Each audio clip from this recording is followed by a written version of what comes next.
You know, I've had a lot of fantastic waves in my life. I've had a lot of incredible waves that have sort of stuck in my mind. I think one of my two greatest rides was actually behind someone else. I was sharing a wave with this amazing surfer, 4 times world champion, one of the greatest surfers of all time, a guy called Mark Richards. And we had this incredible wave together in Hawaii at a place called Off the Wall. And generally, you'll very seldom see two good surfers on the wave together. I just won the world title. Mark was a great rival of mine and just recently introduced a revolutionary piece of equipment called the twin fin. It was like the next generation of surfboards. I was on a board called the single fin, and Mark and I were kind of having a duel on this particular day. It wasn't a contest, it was a free surf session, one of the best days of the year. We were kind of having a duel as to who was the best guy in the water that day, who was the best free surfer in the world, and we were having this kind of duel, and we'd had a bit of a back and forth on waves, and he dropped in on me and I dropped in on him, and that's kind of a long story. But anyway, this great wave came up and we took off on the wave together, and he dropped in on me and I was on the inside position, and I managed to pull up into the tube behind him, so both of us were in the tube together. So getting in the tube is the ultimate moment in surfing. It's the absolute essence of the surfing experience, and to be in the tube behind someone makes it even more difficult and makes the experience even more magnified. So here I was in the tube behind Mark Richards. He thought the wave had wiped me out, and as he came out, I came out with him with the spit.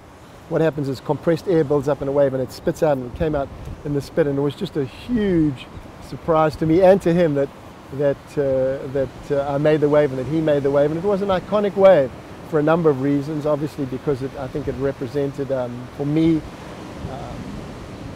maybe one of the best tubes I've ever gotten, with a great surfer like Mark Richards. And it also represented, I think, a turning point in surfing when the single fin era, which were the boards I was riding at the time, a board with one fin, were on the wave together with the twin fin. And it was like two moments in time. It represented the height of the single fin era, and now the twin fin era was about to start. So from that perspective, it was an iconic wave, and it's become a very famous wave in surfing. So that was one of the greatest waves of my life.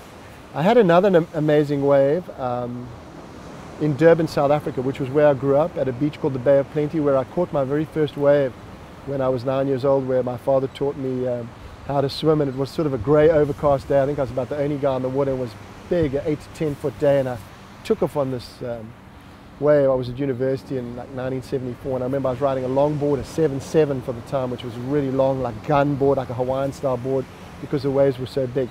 And I paddled into this wave and I took off, and it was a very low tide. They call it spring low tide. So I dropped into this wave, and it was like dropping below sea level. I was actually riding the wave below sea level. The wave was so hollow and it was so shallow, and this wave was solid 10 feet. And I pulled off the bottom and I turned into this tube, into this long tube ride.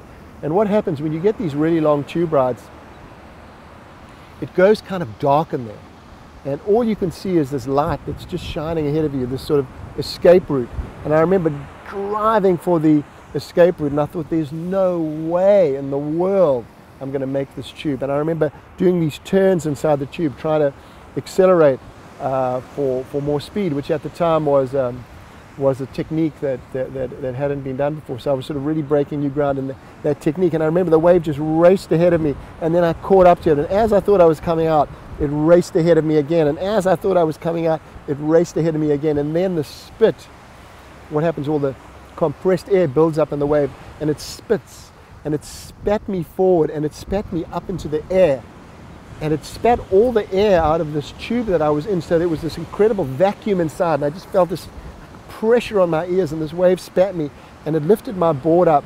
So I was actually flying off the surface of the water on my board. So I was like flying through the air, and then my board landed, and then with a big whoosh, I came out of the barrel. And I remember just thinking, man, this is what life is all about.